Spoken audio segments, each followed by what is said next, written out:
नमस्कार दोस्तों, स्वागत है आपका आज के पीआईबी के इस डिस्कशन में। आज का इश्यू है ministry of commerce and industry के रिलेटेड। तो क्या इश्यू है कि one district one product mission जो कि सेंटर के द्वारा चलाया जा रहा है, उसको एक जायंट टेक्नोलॉजी बूस्ट मिला है। कैसे बूस्ट मिला है कि वेस्ट जयंतिया हिल्स में लैकाडोंग टर्मरिक करके एक हल्दी पाई जाती है, जिसको अनमेन्ड एरियल व्हीकल से फ्लाई ऑफ करके ट्रांसपोर्ट किया गया है। ये एक सिंबोलिज्म है, ये एक सॉल्यूशन के रूप में इसको देखा जा रहा है। कैसे कि इंडिया के कनेक्टिविटी जो इश्यू है उसको सोल्व करने में ये अनमेन्ड एरियल व्हीकल और ड्रोन्स बहुत इंपॉर्टेंट रोल प्ले कर सकते हैं। उसके अलावा अगर देखा जाए तो ये जो लैकाडोंग टर्मरिक है जो कि वेस्ट जयंतिया हिल्स में ही पाई जाती है और जो कि मेघालय में स्थित है, उसमें 7 to 9% ऑफ कुरकुमिन पाया जाता है, जो कि एक स्पेसिफिक काइंड ऑफ हल्दी के रूप में उसको दर्शाती है। और ये हल्दी इस डिस्ट्रिक्ट की इकोनॉमी को चेंज करने में एक बहुत बड़ा रोल प्ले कर सकती है। तो इसमें थोड़ा डिटेल से अगर देखें तो लैकाडोंग टर्मरिक ट्रांसपोर्टेशन इश्यूज फेस कर रही थी। फर्स्ट माइल कनेक्टिविटीज इश्यूज जो कि लैकाडोंग टर्मरिक को बाहर मेन स्ट्रीम मार्केट में भेजने के लिए फेस किए जाते थे फार्मर्स के द्वारा, वो अब सोल्व हो सकेंगे। उसके अलावा ये जो one district one product initiative है वो department for promotion of industry and internal trade जो कि ministry of commerce and industry के अंतर्गत आता है, उसके द्वारा शुरू किया गया है। और ये जो ओडीओपी है, वन डिस्ट्रिक्ट वन प्रोडक्ट, उसने AGNII मिशन के साथ पार्टनरशिप की है। क्यों पार्टनरशिप की है? क्योंकि AGNII mission one of the 9 technology mission है, किसके अंतर्गत? Prime minister's science technology and innovation advisory council के अंतर्गत, जो कि आइडेंटिफाई करेंगे, क्या आइडेंटिफाई करेंगे? Innovative technologies that can play transformative role.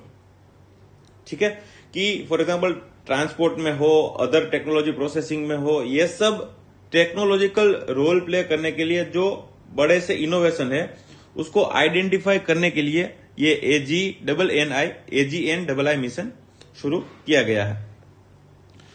उसके अलावा हमने जैसे देखा कि इस हल्दी में आपको हाईएस्ट कुरकुमिन कंटेंट देखने को मिलेगा और ये वर्ल्ड की बहुत लेस ऐसी वेराइटीज है जिसमें कुरकुमिन कंटेंट इतना पाया जाता है, ये उसमें से एक हल्दी है।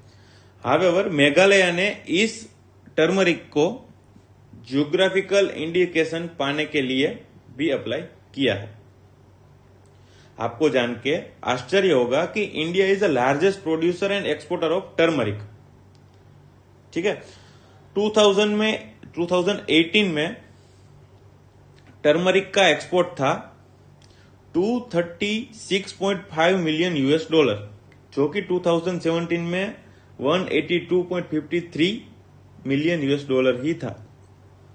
पर India largest producer and exporter होने के बावजूद भी एवरी ईयर टर्मरिक का इंपोर्ट बढ़ता जा रहा है। क्यों? क्योंकि इंडिया में टर्मरिक की डिमांड को हम नहीं पहुंच पा रहे हैं, इसलिए जो लैक हो रहा है, जो गैप हो रहा है, उसको हम बाहर से इंपोर्ट कर रहे हैं। तो इस कनेक्टिविटी से जैसे लैकाडोंग टर्मरिक को अनमेन्ड एरियल व्हीकल से ट्रांसपोर्ट किया गया, ऐसे एग्जाम्पल से जो टर्मरिक है, लैकाडोंग टर्मरिक, उसको मेन स्ट्रीम मार्केट एक्सेस मिल सकता है। जो लैकाडोंग टर्मरिक के किसान थे वो इश्यूज फेल कर रहे थे मार्केट के, वो उसको अब नहीं फेस करने पड़ेंगे और ये अच्छे दाम में बिक सकती है। जैसे कि 2 फायदे हो सकते हैं कि हमें टर्मरिक का इंपोर्ट भी कम करना पड़ेगा और स्पेसिफिक मेघालय के जो किसान है उसका जीवन दौरान उसको अच्छी कीमत मिलेगी, उसको अच्छे दाम मिलेंगे और वहां पे इकोनॉमिक डेवलपमेंट भी हो सकता है। ये जो फ्लाइट हुई लैकाडोंग टर्मरिक के ट्रांसपोर्ट की फ्लाइट, ये सिर्फ ओडीओपी मतलब कि one district one product initiative के लिए ही नहीं, परंतु modern technology as a fundamental solution to overcome bottlenecks of transportation, कि ट्रांसपोर्टेशन की बोटलनेकनेस को दूर करने के लिए जो फंडामेंटल टेक्नोलॉजिकल सॉल्यूशन चाहिए, उसके लिए भी एक बहुत बड़ी बात है, एक बहुत बड़ा टर्निंग पॉइंट प्रूव होगा। तो आज के डिस्कशन में इतना ही। Thank you.